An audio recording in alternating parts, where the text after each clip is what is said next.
నమస్తే. శ్రీ గురుభ్యో నమః. శ్రీమాత్రే నమః. మార్గశిర మాసంలో ఉన్నాము అంటే ఇది చాంద్రమానం ప్రకారంగా మనం చేసుకునేటువంటి మాసాల లెక్క. అంటే కాలాన్ని లెక్కించేటప్పుడు కొన్ని గణన పద్ధతులు ఉన్నాయి. దాంట్లో చాంద్రమానం చంద్రుడి నుండి లెక్కించేటువంటి పద్ధతి ద్వారా వచ్చేటువంటిది మార్గశిర మాసం.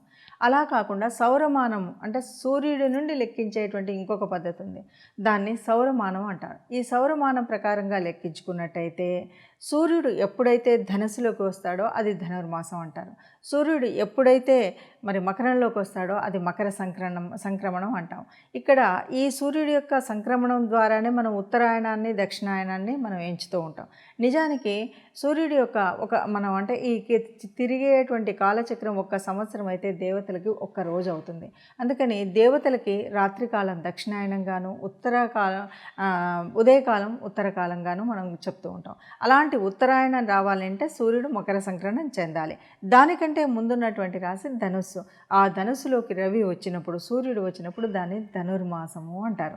ఈ ధనుర్మాసము ప్రత్యేకత ఏమిటి అంటే ముఖ్యంగా గోదాదేవి తాను మరి ఒక్కొక్క రోజు ఒక్కొక్క పాశురంగా చెబుతూ 40 రోజులు పూజ చేసినటువంటి విధానం. ముఖ్యంగా 30 పాశురాలని మనం నెలంతా కూడా చదువుతాం.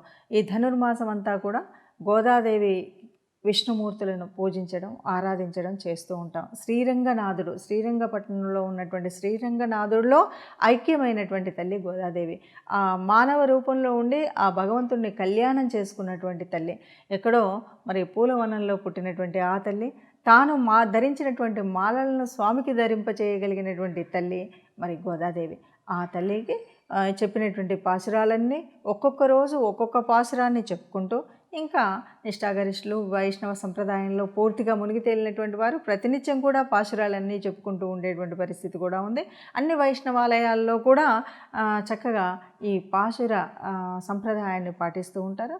దాంట్లో మరి ఈ మాసంలో చివరికి వచ్చేసరికి చివరి రోజు భోగి రోజు అని చెప్పేటువంటిది. అంటే ఉత్తరాయణానికి వచ్చే ముందు రోజు అమ్మకి భోగి రోజు గోదమ్మ కళ్యాణం శ్రీరంగనాథుల కళ్యాణం చేసి తరించేటువంటి స్థితి మనకి ఈ మాసంలో కనిపిస్తుంది.